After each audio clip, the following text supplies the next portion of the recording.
అందరికీ నమస్కారం. కూటమి ప్రభుత్వం 100 రోజులు గడిచిన సందర్భంగా ఇది మంచి ప్రభుత్వం అని చెప్పేసి ముందుకెళ్తా ఉంది. సో ఆ విశేషాలను మనతో పంచుకోవడానికి సీనియర్ సిటిజన్స్ మనతో పాటు ఉన్నారు.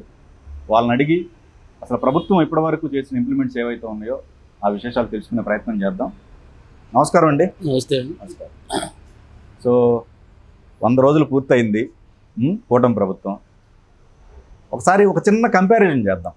అంటే జగన్మోహన్ రెడ్డి గారి ప్రభుత్వం 100 రోజులకి ఈ 100 రోజులకి చిన్న కంపారిజన్ చేసిన తర్వాత వీళ్ళు ఏం చేశారనేది కూడా మనం చర్చించుకుందాం. సో చిన్న కంపారిజన్లో అసలు మీరు చెప్పండి ఎలా? ప్రజారంజక పాలన ప్రారంభమయ్యి 100 రోజులు పూర్తయిన సందర్భంగా కూటమి ప్రభుత్వానికి శుభాకాంక్షలు తెలియజేస్తూ, రాముడి పరిపాలనలాగా ఉందండి గత ప్రభుత్వానికి ఈ ప్రభుత్వానికి. ఎందుకంటే ఆర్థికంగా కానీ రాష్ట్రం అన్ని విధాల నాశనం చేసి, అభివృద్ధి లేకుండా, ఉద్యోగాలు లేకుండా, అనేక విధాలుగా ప్రజలను ఇబ్బంది చేసి, మనశ్శాంతి లేకుండా ప్రజలు గత ప్రభుత్వం చేసింది. ఈరోజు కూటమి ప్రభుత్వం వచ్చినాక మనశ్శాంతిగా ముందు ప్రజలు నిద్రపోతున్నారు. సుఖశాంతులతో ఈ 100 రోజులు ఎంతో సంతోషంగా ఉన్నారు. ఇది గత ప్రభుత్వం చేసిన తప్పులు మీకు అన్నీ తెలుసు, చాలా ఉన్నాయి. ఎందుకంటే ఇసుక పాలసీ ఏదైతే మన మామూలుగా రోజువారీ పనిచేసుకునే వాళ్ళకి ఇసుక దొరక్క గత ప్రభుత్వంలో అనేక ఇబ్బందులు పడ్డారు. కన్స్ట్రక్షన్లు లేక కూడా వాళ్ళకి ఇబ్బందులు జరిగినాయి. ప్రభుత్వం రాగానే ఇసుక పాలసీని, ఉచిత ఇసుక పాలసీ ప్రవేశపెట్టి ఇవాళ ఎవరైతే ఖాళీగా ఉన్నారో కార్మికులంతా వాళ్ళ పనికి వెళ్ళటం, వాళ్ళ కట్టడాలు కూడా ఏదైతే గతంలో ఆగిపోయినాయో, గతంలో పెండింగ్ ఉన్నాయో, అమరావతిలో కానీ పోలవరంలో కానీ లేదా వివిధ ప్రాంతాల్లో ఆగిపోయిన కట్టడాలు కూడా వాళ్ళు ప్రారంభమైనవి. ప్రతి వాళ్ళకి పని మొదలై సంతోషంగా ఉన్నారు. అదేవిధంగా రెండోది మద్యం గతంలో నాసిరకం మద్యం వలన అనేక మంది ఇబ్బందులు పడ్డారు. కిడ్నీ రోగులుగా కిడ్నీ ప్రాబ్లమ్స్ కానీ, అదేవిధంగా లివర్ ప్రాబ్లమ్స్ కానీ దగ్గర 36,000 మంది చనిపోయారు గత ప్రభుత్వంలో. అవన్నీ ఆ మద్యం పాలసీలు కూడా నిన్నే ప్రభుత్వం నిర్ణయం తీసుకుంది. గవర్నమెంట్ విధానాన్ని రద్దు చేసి నాణ్యమైన మద్యాన్ని, పేద ప్రజల ఆరోగ్యాలు బాగుండాలని నాణ్యమైన మద్యాన్ని అందించడానికి నిన్న కేబినెట్ నిర్ణయం తీసుకుంటూ శుభసూచకమని కూడా మీ ముందు తెలియజేస్తున్నాం. అదేవిధంగా గతంలో మైనింగ్ ప్రభుత్వం ఎంతో దోచుకుంది. వాళ్ళ మైనింగ్ వెంకటరెడ్డి పరారులో ఉన్నాడు, పెళ్ళాం బిడ్డలతో పారిపోయాడు. ఆ పరిస్థితిలో ఉంది గతంలో. అదేవిధంగా వాసుదేవరెడ్డి ఎక్సైజ్ అతను పారిపోయాడు అడ్రస్ లేకుండా. అదేవిధంగా రెవెన్యూలో పెద్దిరెడ్డి రామచంద్రారెడ్డి లాంటి వాళ్ళు ఫైళ్ళు తగలబెట్టేస్తున్నారు.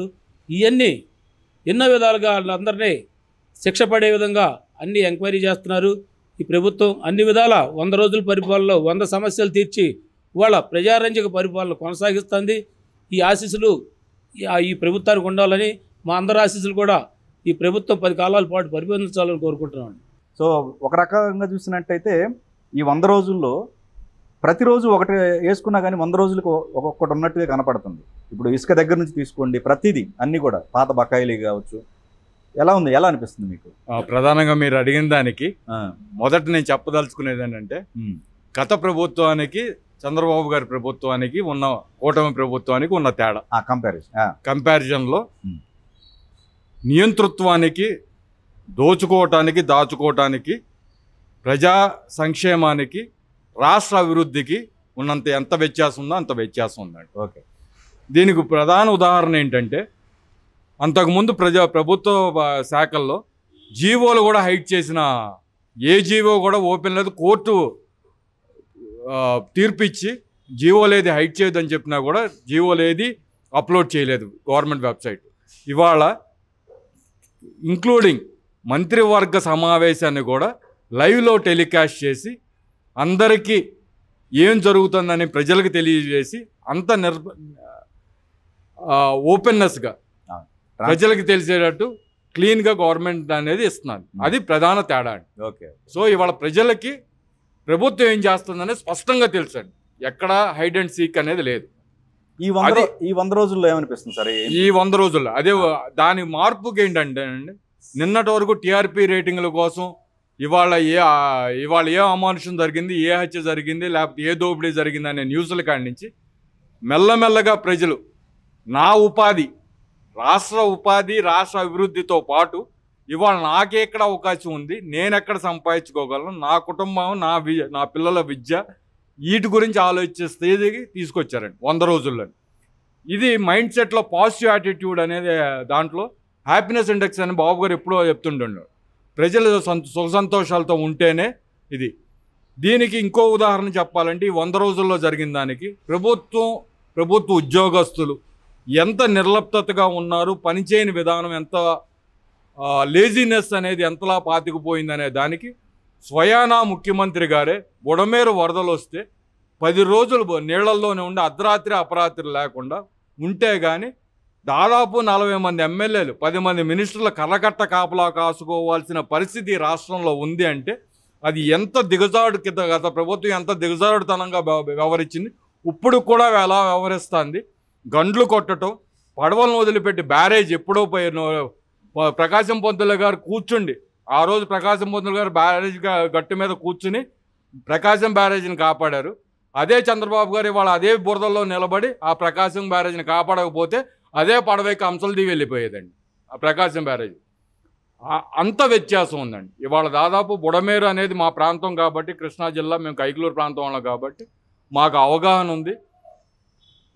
బుడమేరుకి బేసికల్గా వరద వస్తే అది గంటల్లో వచ్చేస్తుందండి. అది ఎవరికి ఒక అవగాహన లేక చాలామంది తెలియదు, అది గంటల్లో వచ్చేసే వరదండి. అది అలాగే గంటల్లో కూడా తగ్గిపోతుందండి. అది దీని గత 2009లో బుడమేరుకు వరద వచ్చిందండి, ఆ తర్వాత వరద రాలేదు. ఈ 15 సంవత్సరాల్లో ఒక జనరేషన్ వెళ్ళిపోయిందండి. సో అక్కడున్న పాత తరానికి తెలవదు ఇక్కడ బుడమేరు ఏరు పారుతుందనేది. లేఅవుట్లు వేసేసి ఆక్రమించేసి కట్టల్ని జగనన్న కాలనీలు అని చెప్పి లోతట్టు ప్రాంతాల్లో ఉన్న ఇసుక కోసం ఈ కరకట్ట మీద ఉన్న మట్టిని తోలేసేసి గండులు కొడతకు సిద్ధపడిపోతే దానికి అధికారుల మీద నమ్మకం లేక తన సొంత ఎమ్మెల్యేలని, మంత్రుల్ని 3 కిలోమీటర్లకు ఒక ఎమ్మెల్యేని, ప్రతి 10 కిలోమీటర్లకు ఒక మంత్రిని పెట్టి కరకట్ట కాపలా కాసుకుంటాం అంటే ఈ ప్రభుత్వానికి ఎంత సమర్థంగా వ్యవహరించారు, లేకపోతే ఎంత ప్రాణ నష్టమైనదని క్లియర్ ఉదాహరణ. రైట్. పరిపాలనా పరంగా తీసుకుంటే ఇవాళ ప్రతిదీ ప్రజలకి, మీడియాకి స్వతంత్రం ఉందండి.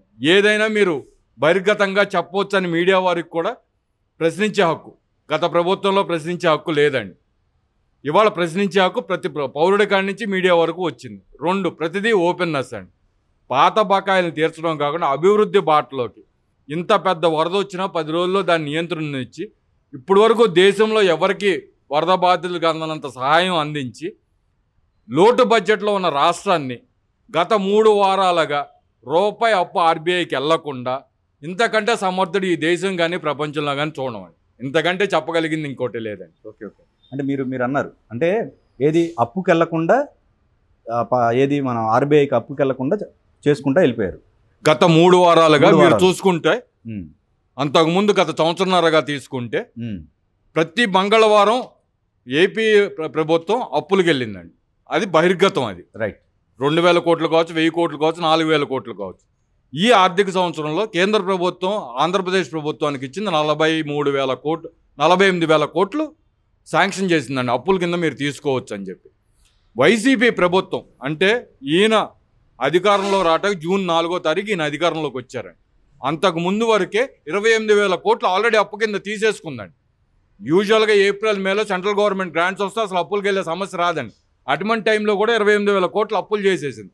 కానీ ఈయన వచ్చి 1000 రూపాయలు పెన్షన్ పెంచి, ఏది మామూలు సామాన్య పెన్షన్ అది కాకుండా వికలాంగులకు 5,000 చేసి 6,000 చేసి ఇట్లా ప్రతిదీ డబల్ స్కేల్ చేసుకుంటా, అంతకుముందు ప్రభుత్వ ఉద్యోగస్తులకు ఉన్న పెన్షనర్స్ బకాయిలను తీర్చుకుంటా, విద్యా వ్యవస్థకు ఉన్న బకాయిలు తీర్చుకుంటా, గ్రామ పంచాయతీలకు ఉన్న బకాయిలు తీర్చుకుంటా, అభివృద్ధి చేస్తా, కావాల్సిన రోడ్లు వేసుకుంటా, డ్రైనేజీ సిస్టమ్లు వర్షాలు వస్తాయి కాబట్టి డ్రైనేజ్ సిస్టమ్ క్లీనింగ్ అప్పులు చేసుకుంటా, ఇన్ని పనులు చేస్తా కూడా గత 3 వారాలుగా ఏపీ రాష్ట్ర ప్రభుత్వం చంద్రబాబు గారి కూటమి ఆధ్వర్యంలో అప్పుకి వెళ్ళలేదండి. ఇంతకు మించి ఒక ఆర్థికవేత్త అనేవాళ్ళు ఈ దేశంలో ఉన్నారని అంటానికి నిదర్శనం లేదండి. ఇది మంచి ప్రభుత్వం అంటున్నారు. ఓకే.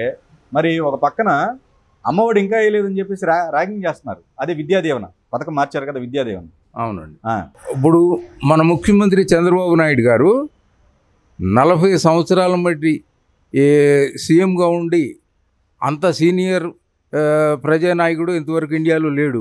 ఆయనకి ఏం చేయాలో, ఎట్లా చేయాలో, ఏ విధంగా పరిపాలన చేయాలో ఆయనకంటే తెలిసిన రాజకీయ నాయకుడు ఇండియాలో లేడనేది అందరికీ తెలిసిన విషయమే.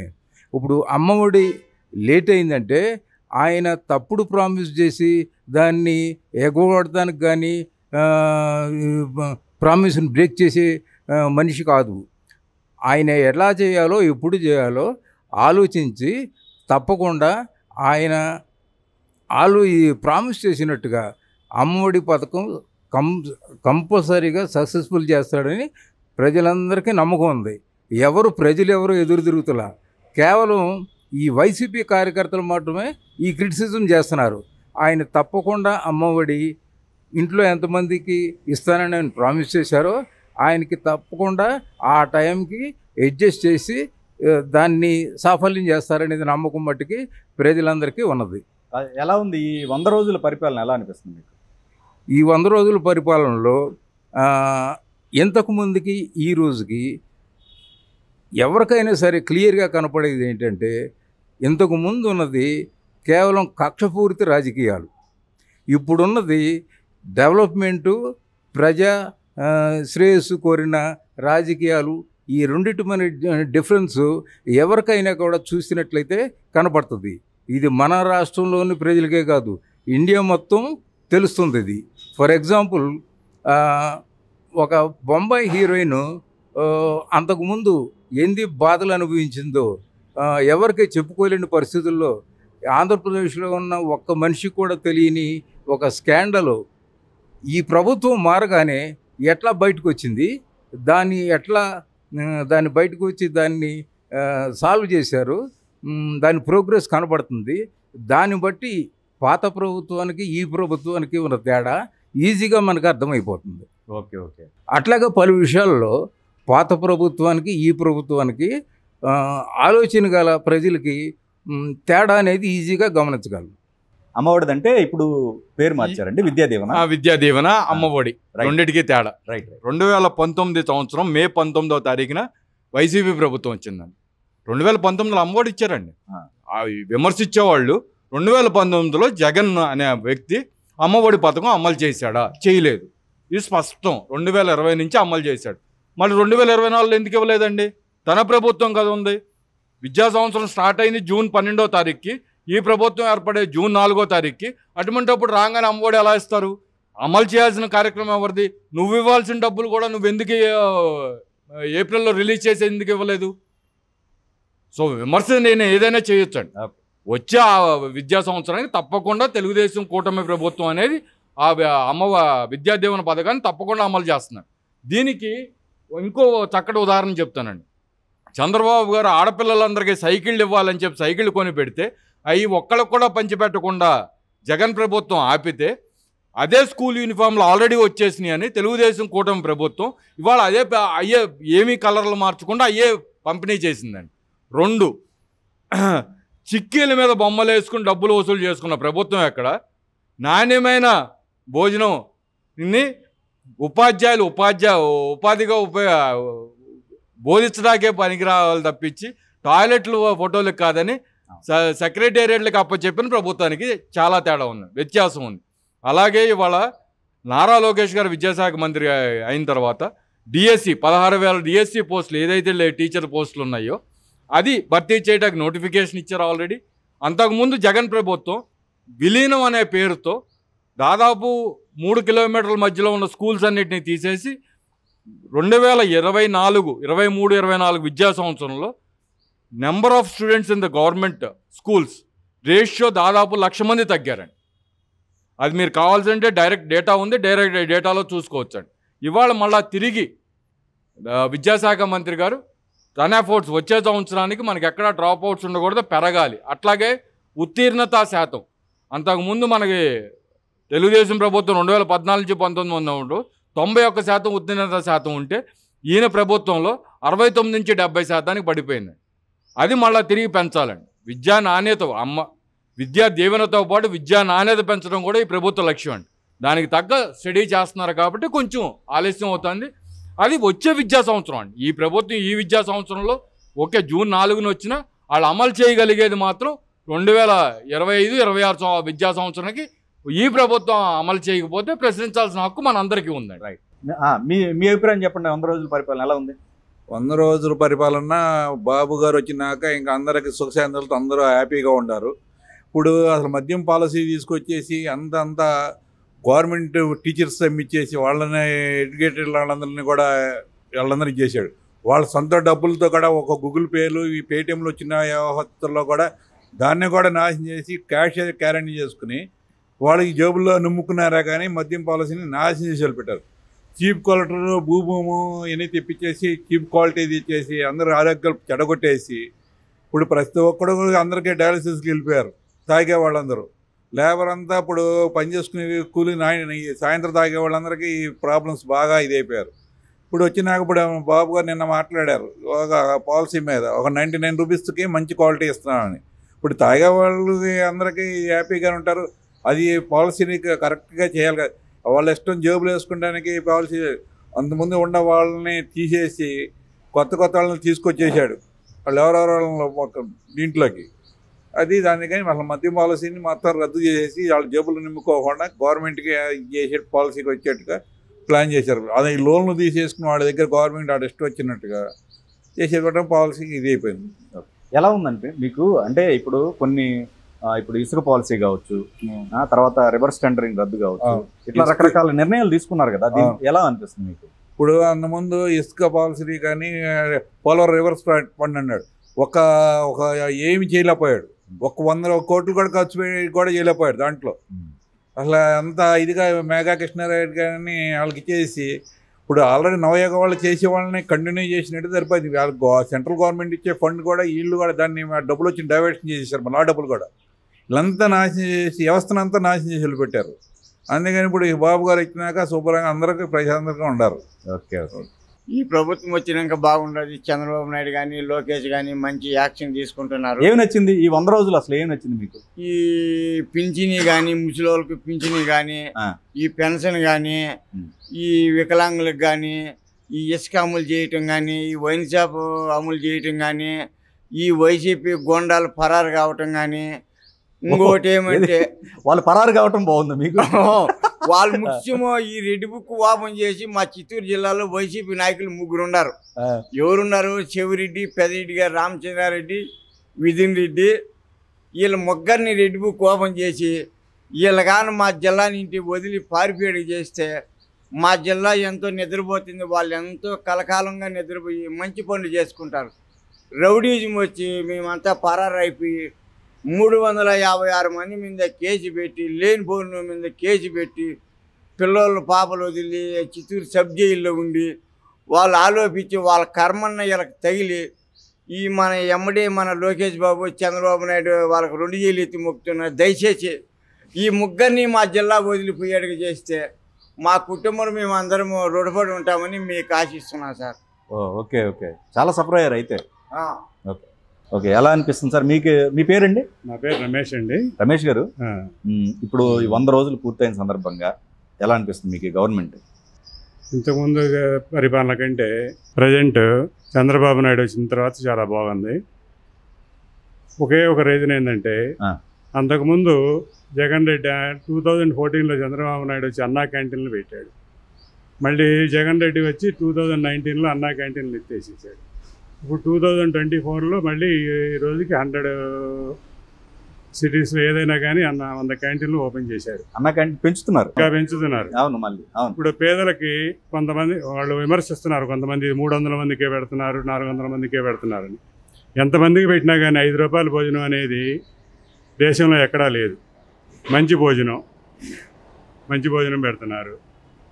అది అందరికీ పని చేసుకునే వాళ్ళకి, పని చేయనాడికి 5 రూపాయలకి ఎలా అయినా కానీ దొరికిద్ది, తీసుకొని భోజనం చేస్తున్నారు.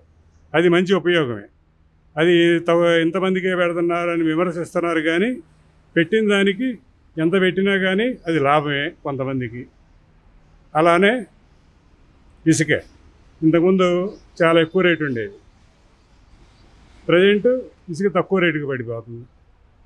అది బిల్డర్స్కి కానీ, కాంట్రాక్టర్లకు కానీ, చిన్న ఇల్లు కట్టుకునే వాళ్ళకి కానీ ఏదైనా కానీ లాభమే వాళ్ళకి.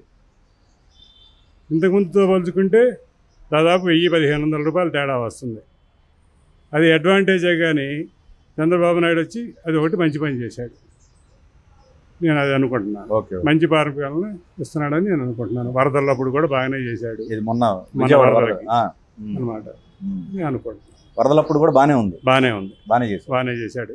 ఇంకంతకంటే కష్టపడేవాడు నాకు ఎవరు కనపడతలేదు ఇండియాలో, ఏ సీఎం కనపడతలా. అందరూ మన ఇండియా మొత్తం ఇంగ్లీష్ ఛానల్స్ కానీ ఏ ఛానల్ అన్నీ ఫోకస్ అంతా విజయవాడ మీదే పెట్టేసినాయి. ఆయనే చూపించారు.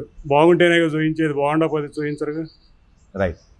అది విమర్శిస్తారు, విమర్శించేవాళ్ళు విమర్శిస్తానంటారు, ఆయన పైన ఆయన చేసుకుపోతానే ఉంటాడు. ఓకే. మనం ఏదైనా సాటిస్ఫై అవ్వాలి. నెక్స్ట్ మీ పేరు సార్? సుబ్బారావు. సుబ్బారావు గారు, ఎలా ఉంది ఈ 100 రోజుల పరిపాలన, ఎలా ఉంది కూటమి? జగన్మోహన్ రెడ్డి గారి టైంలో పాస్బుక్ల మీద ఆయన బొమ్మలు వేసుకుని రైతులందరినీ భయపెట్టాడండి. ఇప్పుడు ఆ భయం లేకుండా పెన్సులుగా ఉన్నారు. పాస్బుక్ పాస్బుక్ల భయం, రాళ్ళ మీద కూడా ఆయన బొమ్మలు వేసుకున్నాడు. ఇప్పుడు మీకు వచ్చిందిగా రాజముద్ర, వచ్చిందిగా రాజమండ్రి వచ్చింది. అది ఒక మంచి పని చేశాడు కదా. ఆ బిల్లు పేరేంటో గుర్తులేదు నాకు. ఆ బిల్లు ఏదో బిల్లా అది క్యాన్సిల్ చేశాడు కదా Jaganmohan Reddy. Reverse tendering, land titling act, okay right, close చేశారండి. అది తీసేశారుగా, తీసేశారు, రద్దు చేశారు. ఎవరు మాట్లాడలేదు, అది ఒకటే ఓకే. ప్రజలందరూ భయపడ్డారు దానివల్ల. ఓకే. రైతులు అదేలే మాట్లాడండి ఇంకా. అంటే మీరు గమనించింది అసలు సుబ్బారావు గారు, సుబ్బారావు గారు, ఈ 100 రోజుల్లో ఈ పరిపాలనలో మీరు గమనించింది ఏంటి? ఈయన చాలా కష్టపడి పని చేశాడండి చంద్రబాబు నాయుడు గారు, బాగా చేశారు. చాలా కష్టపడి ఈ వరద బాధ్యులు కూడా చాలా కష్టపడి బాగా చేశాడు. వరదల్లో నిలబడ్డారు. నీళ్ళలో నడిచాడండి. ఎంత ఫోటోల కోసమే అంటున్నారు? కాదండి, ఫోటోల కోసం లేదు. అనేకం చెబుతూ ఉంటారు, చెప్పేవాళ్ళు ఏదైనా చెబుతారు. అంతేనంటారా? అంతే. Okay. Okay, thank you. Right. Next మీరు శ్రీనివాస్ గారు, సో ఎలా అనిపిస్తుంది 100 రోజుల పరిపాలన కూటమి, ఎలా అనిపిస్తుంది? సో అమరావతి కదా మీది? అవునండి. ఓకే, ఇంకా సూపర్. అమరావతి అయితే మిమ్మల్ని క్వశ్చన్ వేయాలి. మరి ఇప్పుడు అమరావతి ఊపిరి పీల్చుకుందా? 3 రాజధానులు పోయాయి. చుట్టుపక్కల ప్రజలంతా ఊపిరి పీల్చుకున్నారండి. అమరావతి చుట్టుపక్కల ప్రజలంతా హ్యాపీ, సంతోషంగా ఉన్నారండి. ఓకే. ఇప్పుడు వరకు అమరావతి నిర్బంధంలో ఉందా? నిర్బంధంలో ఉంది. ఆ నిర్బంధం పోయింది. ఈ 100 రోజుల నుంచి స్వేచ్ఛగా ఉన్నారు ప్రజలంతా. ఓకే. మన కౌలు, మీకు కౌలుది కూడా పెంచారు కదా? అవును. అదేనా? 5 years కి సంబంధించింది పెంచారు. ఓకే. మీ పెండింగ్ ఉన్నాయా? ప్రీవియస్ పెండింగ్ ఉన్నాయండి. ఇప్పుడు క్లియర్ చేశారండి చంద్రబాబు నాయుడు గవర్నమెంట్ వచ్చిన తర్వాత. ఓకే. అందువల్ల ప్రజలు హ్యాపీగా ఉన్నారండి. అసలు కాదండి, ఇప్పుడు చాలా మంది అభిప్రాయం అమరావతి రాజధాని అనేది ముంపు ప్రాంతం, మునిగిపోయిద్ది. మొన్న వరదలు వచ్చినప్పుడు కూడా అసలు ఆ మునిగిపోయేదానికి అక్కడ రాజధాని ఏందని చెప్పేసి గోలగోల చేస్తున్నారుగా. మరి మీరు అమరావతి వాసిగా చెప్పండి నాకు. మునిగిపోవటానికి ఏం లేదండి, అసలు చుక్క నీరు కూడా ఎక్కడ నిలవదున్నారుగా. అన్ని విజువల్స్ చూపిస్తున్నారు, ఇదిగోండి మునిగిపోతుందని చూపిస్తున్నారు. చెప్పండి. అంతా ఫేక్ న్యూస్ అండి. అదంతా ఎక్కడ చుక్క నీరు కూడా నిలవదు. అక్కడ బాగులనే చుట్టుపక్కల ఎక్కడైనా ఉంటాయండి. ప్రతి ఊరి దగ్గర ఏదో ఒకటి అడుగు వస్తుంటాయి, చిన్నవి.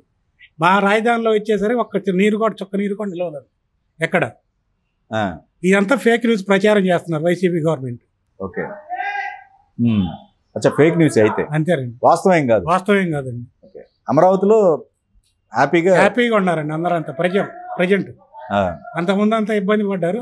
ఇప్పుడు వచ్చిన తర్వాత చంద్రబాబు నాయుడు గారు వచ్చిన తర్వాత సంతోషంగా ఉన్నారు. సో ఇప్పుడు ప్రధానంగా ఈ కూటమి ప్రభుత్వంలో మీరు గమనించింది ఏంటి ఈ 100 రోజుల్లో? ఒకప్పుడు మేము ఆ రూట్లో రావడానికి భయపడేవాళ్ళం అండి. ఈ జంగిల్ అంతా పెరిగిపోయి ఈ రోజంతా లైటింగ్ కానీ మీరు చూసుకుంటే అంత నీట్గా ఉంది ఇప్పుడు పరిస్థితి. ఓకే.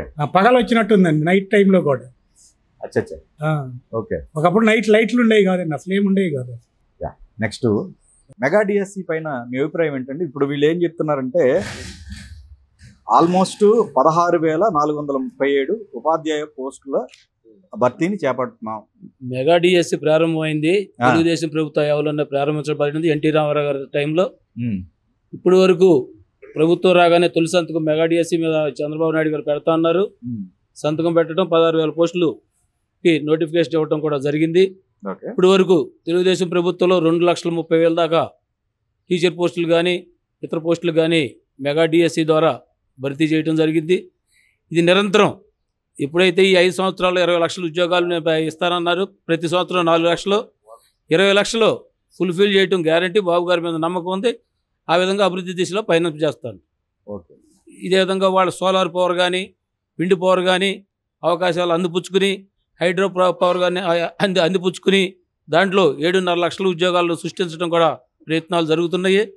నిరుద్యోగం అనేది, నిరుద్యోగ వృత్తి కూడా తొందరలోనే వాళ్ళకి కార్డులు ఇవ్వటం, ఆ కార్డుల ప్రకారం వాళ్ళ ఎడ్యుకేషన్ ప్రకారం కార్డులు ఇచ్చి వాళ్ళకి నిరుద్యోగ వృత్తి ప్రారంభించడం జరుగుతుందన్నారు.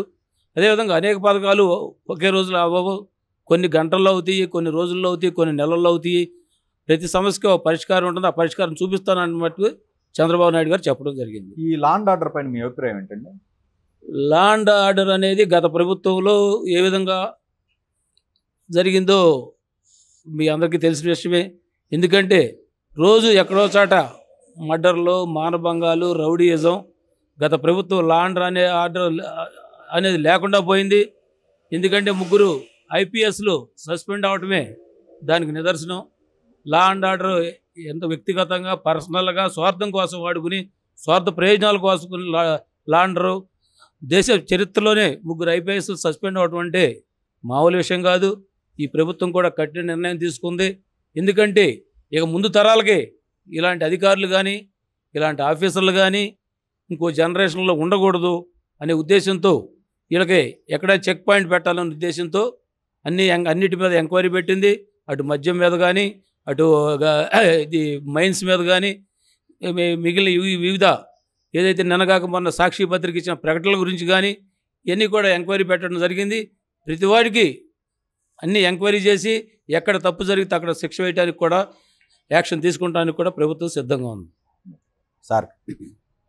సార్ ఇందాక మీరు ఇంతకుముందు మన ఏది రివర్స్ టెండరింగ్ గురించి మాట్లాడు, అదేనా ఆ పాయింట్ మీద మీరు మాట్లాడదాం.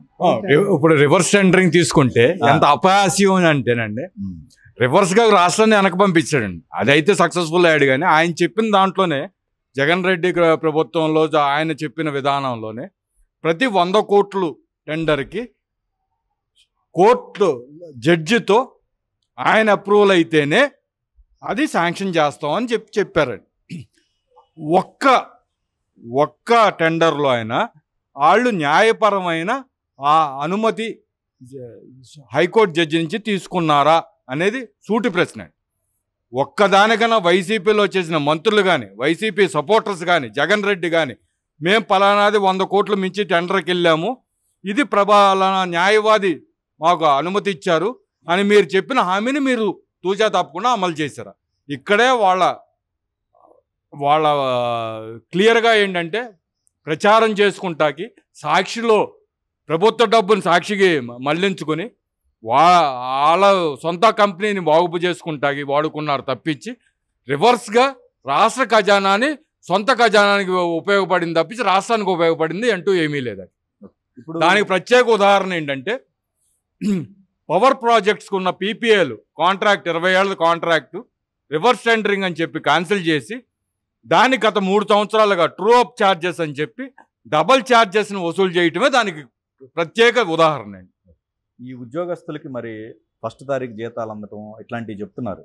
సో అంతకుముందు జరగలేదు కాబట్టి ఉద్యోగస్తులందరూ కూడా మేలుకొని 2 చేతులతో మేము జగన్ రెడ్డి ప్రభుత్వానికి ఓట్లు వేసాము అన్న వాళ్ళు, ఏది 43% ఫిట్మెంట్ చంద్రబాబు గారు ప్రభుత్వంలో అమలు చేసినా సరే అసంతృప్తితో ఈయన వస్తే ఏదో మన ఉద్ధరిస్తారనే ఉద్దేశంతో 2 చేతులతో, అంటే దొంగోట్లు కూడా వేసామని ఉద్యోగుల అధ్యక్షుడే ప్రకటించి తిరిగి ఆయనే జైలు పాలైన నిదర్శనం అండి. లా అండ్ ఆర్డర్ మన రత్నాకర్ గారు చెప్పినట్టు లా అండ్ ఆర్డర్ని వాళ్ళ నియంతృత్వంగా వాళ్ళకి వ్యతిరేకంగా మాట్లాడిన వాళ్ళని ఎట్లా అణిచివేశారు అనే దానికి గత ప్రభుత్వం లా అండ్ ఆర్డర్కి, ఇప్పుడు జరుగుతున్న దానికి ప్రతి ఒళ్ళు ప్రశ్నించే హక్కు రావడానికి గత ప్రభుత్వానికి ఈ ప్రభుత్వానికి ఉన్న తేడా అండి. ఇంకోటి మేజర్గా చెప్పుకోవాలంటే అసలు ఈ 3 రాజధానుల కాన్సెప్ట్ అండి. మీకు అదే నేను చెప్పేది. బేసికల్గా ఏంటంటే, ఇక్కడ ఒక చిన్న సింపుల్ పాత టెక్నాలజీ ఒకటి ఉందండి, మార్కెటింగ్లో మనం వాడుతామండి. If you can't confuse them అని. Okay, if you can't confuse them. నేను చేయలేను కాబట్టి ఎదుటోడిని ఇరుకుల్లో పెట్టాలి. అదే జగన్ రెడ్డి ఎప్పుడు చేసేదండి. ఆడు చేయలేడు, ఆడి వల్ల కాదు. సో బేసికల్గా ఏంటంటే 3 రాజధానులు అనేది తీసుకొచ్చి, బేసికల్గా ఆయన 3 రాజధానుల్లో ఒక ఇటుకేసింది లేదండి. దాని పేరు చెప్పిన వైజాగ్లో దాదాపు ఒక 50,000 ఎకరాల దాకా దోచేశారండి. అవి మెల్లమెల్లగా బయటకు వస్తున్నాయి. ఆఖరికి నిన్న కూడా హైకోర్టు స్పష్టంగా చెప్పింది, ఏ అబ్జెక్షన్ లేకపోయినా స్నేహారెడ్డి అంటే మన విజయసాయి రెడ్డి కూతురిది మీరు ఎందుకు కూలగొట్టలేదని అధికారులను ప్రశ్నించే. అంటే ఈ అధికారులు కూడా లోపాయికారిగా వాళ్ళకి ఎంత ఊడిగం చేశారనే దానికి ఒక నిదర్శనం అండి. నిన్న హైకోర్టు స్పష్టంగా చెప్పిందండి. అది మీరు ఏ కోర్టు మీకు అడ్డు చెప్పినప్పుడు మీరు ఎందుకు ఆపుతున్నారో పడగొట్టేయండి అని చెప్పాను. ఓకే. తర్వాత ఇంకోటండి, ప్రధానంగా అక్కడ ఇంకో విషయం కూడా చెప్తున్నాను. 3 రాజధానుల పేరు చెప్తే ఎల్జీ పాలిమర్స్ని కేసు దర్యాప్తు జరగనివ్వకుండా ఓనర్తో లాలూచి పడిపోయి వాళ్ళకి జరగాల్సిన బాధ్యతలు జరగాల్సిన న్యాయం కూడా జరగకపోగా రీసెంట్గా కొత్తగా ఆయన పర్మిషన్ ఇచ్చిన ఆఫీస్ బిల్డింగ్ పైన గ్యాస్ టర్బైన్ ఉంటే దాది పేలిపోతే 17 మందికి 17 కోట్ల ఆ రోజు ఒకళ్ళకి ₹1 కోటి చొప్పున ఈ కూటమి ప్రభుత్వం అమలు చేసిందండి. ఇప్పుడు అప్పుడు అనౌన్స్ చేశారు ₹1 కోటి ఆగమేఘాల మీద, అవి ఇంప్లిమెంట్ కాలా? అయితే ఎల్జీ పాలిమర్స్ ఎవరికి ఇంప్లిమెంట్ కాలేదండి. ఓకే, కాలేదు. అది కూడా ఎల్జీ పాలిమర్స్ యాజమాన్యం ఇవ్వాలని చెప్పిందండి. ప్రభుత్వం ఇచ్చిందేమీ లేదండి. కానీ ఇక్కడ ప్రభుత్వమే పూనుకొని ఆ కనీసం ఈ యాజమాన్యం ఏదైతే మొన్న యాక్సిడెంట్ అయిందో ఆ యాజమాన్యం కనిపించకుండా పారిపోయారండి. అది కూడా ఒక ఆ సామాజిక వర్గానికి చెందిన హైలీ రెస్పెక్టెడ్ ఫస్ట్ క్లాస్ స్టూడెంట్లేనండి. వీళ్ళు కూడా ఫస్ట్ క్లాస్ స్టూడెంట్. ఓకే, అది. సో ఓకే, నెక్స్ట్ ఇంకొకటి అండి, ప్రధానంగా కొన్ని అన్ని రివర్సే జరిగినాయి పరిపాలన పరంగా చూసుకున్నట్టయితే. కానీ వీళ్ళు చెప్పేది ఏంటంటే అసలు మా హయాంలో ఇచ్చిన సంక్షేమం అసలు ఇంకెవరు ఇవ్వలేదు. అవునండి, కరెక్టేనండి. వాళ్ళు ఇచ్చినంత సంక్షేమం ఎవరే లేదండి. 2004లో అప్పుల్లో ఉన్న రాజశేఖర రెడ్డి కుటుంబం 2009కి వచ్చేసరికి 83,000 కోట్ల అడ్వాన్స్ ట్యాక్స్ కట్టేలో సంక్షేమం బాగా ఉందండి. తర్వాత 2014 నుంచి 2019 వరకు ఏ ట్యాక్సులు అంతకుముందు కట్టినది మొత్తం భారతీయ సిమెంటే. ఏ ప్రాజెక్ట్ జరిగినా భారతీయ సిమెంటే వెళ్ళాలి, ఏ యాడ్ వచ్చినా సాక్షి పేపర్కి వెళ్ళాలి. సంక్షేమం వాళ్ళ కుటుంబానికి బాగా జరిగిందండి. రాష్ట్ర ప్రభుత్వకి రాష్ట్ర ప్రజలకి ఏం సంక్షేమం జరగలేదండి. ₹100 అప్పు తీసుకొచ్చి రూపాయి పంచిపెట్టి నేను ఇది పంచిపెట్టానని ₹99 అడ్వర్టైజ్ చేసుకుని నా జేబులో వేసుకున్నానండి. సంక్షేమం వాళ్ళ కుటుంబం వరకు వాళ్ళ అన్యాయం వరకు జరిగిందండి. అసలు ఆరోగ్యశ్రీ కూడా మొత్తం ఆపేశారు. ఇప్పుడు మేము లేకపోబట్టి మొత్తం అన్ని బకాయిలు ఉన్నాయి అంటున్నారు. 1,600 కోట్లు గత వైసీపీ ప్రభుత్వం ఆరోగ్యశ్రీకి బకాయిలు పెడితే మొన్న కిందటి వారం నాడే 700 కోట్లు ఈ కూటమి ప్రభుత్వం రిలీజ్ చేసిందండి. ఆరోగ్యశ్రీ అనేది బేసికల్గా చంద్రబాబు నాయుడు గారికి పరిపాలన తెలవదు కాబట్టి ఇప్పుడు జనరేషన్కి తెలవదేమో కానీ ఇది వైట్ రేషన్ కార్డు ఉన్న గవర్నమెంట్ హాస్పిటల్ ఉచిత వైద్యం అనేది ఇప్పటి నుంచే ఉందండి. దానికి ఒక పేరు పెట్టుకుని పబ్లిసిటీ చేసుకుంటాకి ప్రైవేట్ హాస్పిటల్లో వీళ్ళ సామాజిక వర్గానికి సంబంధించిన హాస్పిటల్లో వాళ్ళకి ₹100 అయ్యే వైద్యానికి ₹1000 బిల్లు వేసుకుని వీళ్ళు సంపాదించుకుంటాకి పనికి వచ్చింది. కానీ ప్రభుత్వ హాస్పిటల్ మొత్తం నిర్వీర్యం చేసిన పరిస్థితి ఆరోగ్యశ్రీదండి. 2014 నుంచి 2019 వరకు చంద్రబాబు గారి హాయంలో కానీ తర్వాత ఇప్పుడు రీసెంట్గా కానీ గవర్నమెంట్ హాస్పిటల్స్ ఎంత ఆధునీకృతం అయినాయి, ఎంత మెరుగైన వైద్యం ఇస్తున్నాయి అనేది ప్రజలు అక్కడ ఉన్న ప్రజలు సాక్ష్యంగా చెప్పగలుగుతారండి. ఓకే, ఓవరాల్గా మీరు అంటే ఇప్పుడు 1 by 1 బయటకు వస్తున్నారండి. ఒక్కొక్కళ్ళు ప్రతి శాఖ తీసుకుంటుంటే ఆ శాఖలో ఇవి ఇన్ని ఆరోపణలు, అవినీతి ఇంత అనేది బయటపడుతుంది. వాళ్ళు పరారీలో ఉంటున్నారు. సో ఇది ఒక టాస్కే వీళ్ళకి.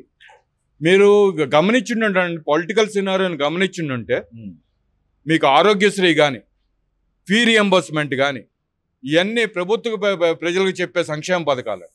దీని వెనకమాల జగనన్న కాలనీలు ఏదన్నా తీసుకోండి. రాజశేఖర రెడ్డి కుటుంబం ఆ రోజు అమలు చేసిన తర్వాత వచ్చిన జగన్ రెడ్డి ఆయన పేరుకు పథకం మీది లబ్ధి వాళ్ళదండి. So they made you part of corruption. ఇప్పుడు కొత్త వాళ్ళ నుంచి నేర్చుకోవాల్సింది అంటే ఒక కేస్ స్టడీ ఏంటంటేనండి, రాజశేఖర రెడ్డి వాళ్ళ కుటుంబం చేసింది they make you as a part of corruption. వాళ్ళు చేసే కరప్షన్లో మిమ్మల్ని కూడా భాగస్వామ్యం చేస్తారు. సో మీరు చేసింది ఎప్పటికీ బయటికి రాకుండా. అందుకని దానికి నిదర్శనాలు ఏంటంటే రాజశేఖర రెడ్డి హాయంలో 2004 నుంచి 2009 మధ్యలో ఐఏఎస్ ఆఫీసర్లు జైలు పాలైతే జగన్ రెడ్డి ప్రభుత్వంలో 2019 నుంచి 2020 నుంచి ఇప్పుడు ఐపీఎస్ ఆఫీసర్లు జైలు పాలవుతున్నారు. ముందు ఐఏఎస్ ఆఫీసర్లు, ఎంఆర్ఓలు, ఎండిఓలు, గ్రూప్ 1 ఆఫీసర్లు కూడా వెళ్ళే పరిస్థితి ఉందండి. ఓకే. సో ఓవరాల్గా కూటమి ప్రభుత్వం అయితే బాగుంది. ప్రజలు ఎన్నుకునేది కక్ష సాధింపుకి, స్వలాభానికి కాదు, ప్రజలకి పాలన అందించడానికి. అది చంద్రబాబు గారు 4వ టర్మ్లో మొదటి 3 టర్మ్లోనూ చూపించారు. 4వ టర్మ్లో కూడా ఆయన స్పష్టంగా చూపిస్తున్నారు. ప్రజాపాలన, ప్రజలు మనకు ఓటేసింది వాళ్ళకి మెరుగుదరటానికి, రాష్ట్రం అభివృద్ధి చెందటానికి, జీవన పరిణామాలు మెరుగుపరచడానికి.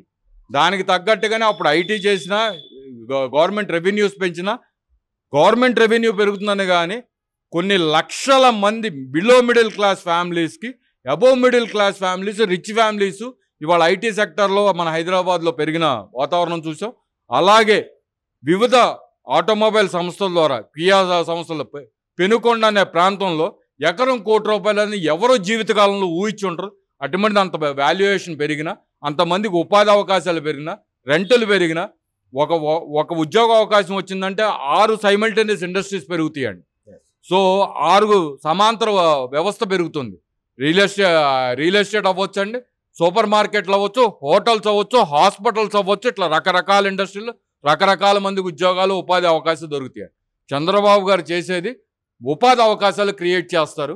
దానికి తగ్గట్టుగానే ఇవాళ మీరు ఎవరో అబ్జర్వ్ చేశారో లేదో, మొదటిసారి ప్రపంచం మొత్తంలో సెన్సస్ సర్వే అంటే మీ నైపుణ్యం, ఏ ఇంట్లో ఎంత నైపుణ్యం ఉంది, ఇండస్ట్రీకి కావాల్సిన నైపుణ్యం ఏంటి, దానికి తగ్గట్టుగా మన ప్రణాళిక స్కిల్ సెన్సస్ అంటున్నామండి మనం. రైట్.